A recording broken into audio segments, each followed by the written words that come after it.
Hi, and welcome to another episode of Hot Takes with me, the Silver Fox. One only has to look at the increasingly lengthening list of SNP failures to realise that when Nicola Sturgeon announced that she'd be taking ScotRail into public ownership and nationalising it, in her words, to improve the service and make massive investment, that it was never going to work out like that. And indeed we are 18 months later, and it hasn't worked out like that. It's run out of steam, it's hit the buffers, and it's come off the rails. But were we expecting anything different? It has been, of course, a very expensive mistake. A lot of money's been spent, but very little's actually been invested in improvements. And far from improving the system, it's actually got somehow, amazingly, worse.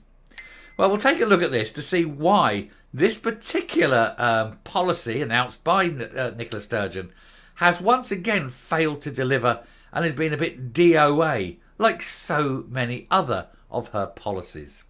Here goes. So, SNP Incompetence behind eye-watering £4 million bill for ScotRail rail replacement services.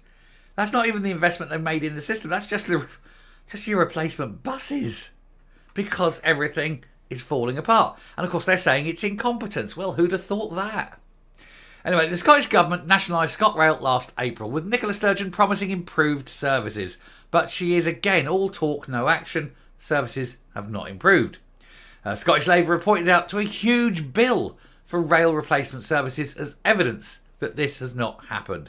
Now, I will give them one thing, and it is the only thing I'm prepared to give them on this. But when you go to a Scottish railway station out in the middle of nowhere, you have buttons, and you can push the button, and it contacts down and lets the train know that it's a request stop. I think that is most excellent. It's the one thing I do like. You have it in ScotRail. You don't actually have it in English railways at the moment. I do hope they learn from that one. That one I will give them. But to be fair, that was put in before it was privatised. But it is the one thing I like about ScotRail. Anyway, SNP Incompetence is to blame for the eye-watering bill ScotRail has forked out on rail replacement services since coming into public ownership. The nationalised train provider has spent more than £4 million in the last 15 months since being taken over by Scottish Government. Scottish Labour revealed the spend between April 22 and June 23 and attacked nationalists for their failures to provide reliable public transport. Well, of course not. How can you possibly How can you have reliable transport when you're not prepared to invest in it? And since most of Scotland is virtually unreachable, except by on foot for a start, you don't have a massive road system once you get up into the Highlands, as you know. And so sometimes these little railway stations and that are sometimes the only... I've been to a Scottish railway station where there is no road to that station. There is a path. It's one of those out in the middle of nowhere jobs, and it is a halt, and you have to sort of flag down the train. And that's what you've got. But no one's investing. Now, if you're going to improve public transport, one of the things you've got to do is roads, because you can't get a train to each individual village, so you have to have roads. But they're not going to do that, not with the Greens in charge. It's bad, isn't it? Anyway, Scottish Labour revealed the spend... Oh, we've done that one. The bill included £1.2 million being spent on emergency replacement buses, as well as £270,000 being spent on taxis to ferry passengers stranded by cancellations. Because, of course, they can't just get a bus when they're out in the middle of bloody nowhere.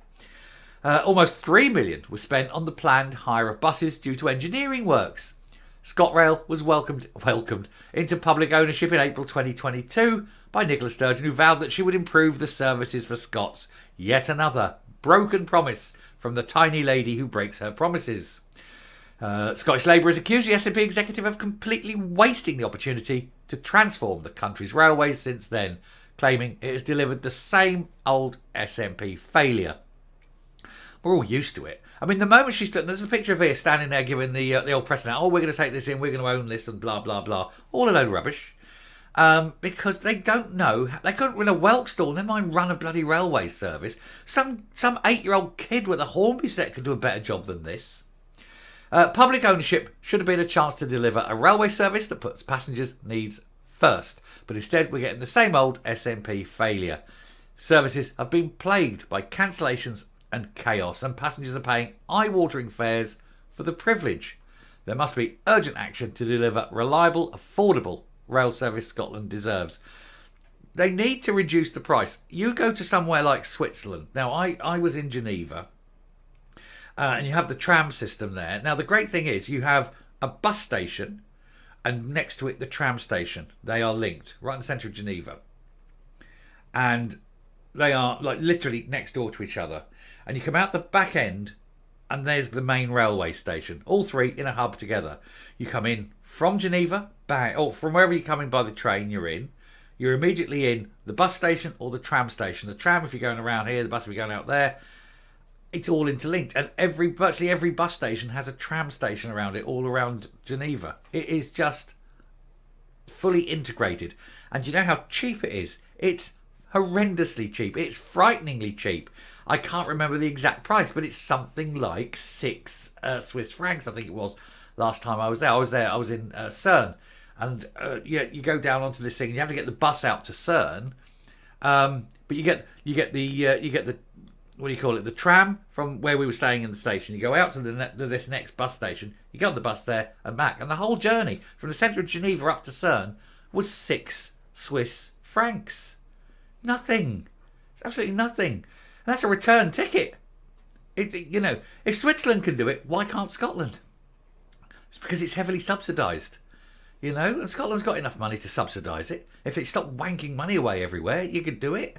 It's ridiculous. Anyway, ScotRail Customer Operations Director Phil Campbell said, "We are absolutely committed to providing the best possible service for our customers.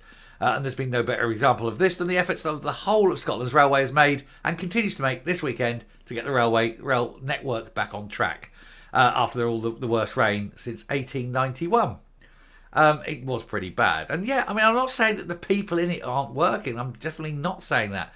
What I'm saying is that the government aren't actually investing in the things it needs to invest in. If you're going to take it on and make it, public owned, then you've got to invest in it. What are you going to do? Take it in public, own it, and let it run to rack and ruin? What's the point of that? And you've got to encourage people to use it. And the best encouragement is subsidise the cost. You go anything in the city, £2. Anything outside, £10 maximum. And I mean Glasgow to Inverness, £10 maximum. It will get people off the roads and onto the trains. More people on the trains works out cheaper. You're doing your bit for the environment, surely. It's not hard, is it? Anyway, the use of replacement bus services only occurs when we are unable to provide scheduled trains, which is an awful lot of it. This is due to planned, essential, or in some cases emergency maintenance carried out by Network Rail to keep the railway safe, or sometimes because of lack of staff, or sometimes because the trains have broken down. There's lots of reasons why, but there's an awful lot of cancellations. Millions of pounds worth of cancellations. We know how much of an inconvenience it is when travel plans have to be changed. Yes, we do, and we all have it, and we've all suffered it. But you can't blame all this on the weather. It isn't a one-off. Oh, sorry, this is a one-off. But it's just years of underinvestment by previously the private ownership, but then 18 months of underinvestment by the people who now own it, which is her government, or was her government, now Humza Yousaf's, but you can guarantee he's done sod all. No wonder the trains are falling apart. You've got the SNP running them. We all know anything run by the SNP is going to fall apart in minutes. Surprised you've still got a train system. Anyway, that's enough of that. I'm going to round up and come up. So, another failure. Put that one on the bottom of the list. Let's see what tomorrow's failures list looks like. Everything, every single thing they do crashes, burns and fails. These people are incompetent beyond belief. Running a railway shouldn't be that hard, and yet somehow it is. Why are they spending so much money on crap and not putting it where it needs to be? We'll never know, will we? But I suppose if they actually spent it where it needs to be, people would be happy. And if they're happy, they wouldn't be looking to the SNP. Anyway, I should stop there. Thank you very much for watching. Hope you enjoyed that. Don't ride the rails. They are pretty dangerous at the moment with all the rain. So give the guys working on it a chance. Give them a couple of days. Let them fix everything. Especially up in the northeast. Saw some of the pictures up there. Roads washed away, rails washed away. So, best of luck to the fixers, the engineers and that. Anyway, till next time, stay safe, stay well, and, push and lobby to have a better train system. Bye.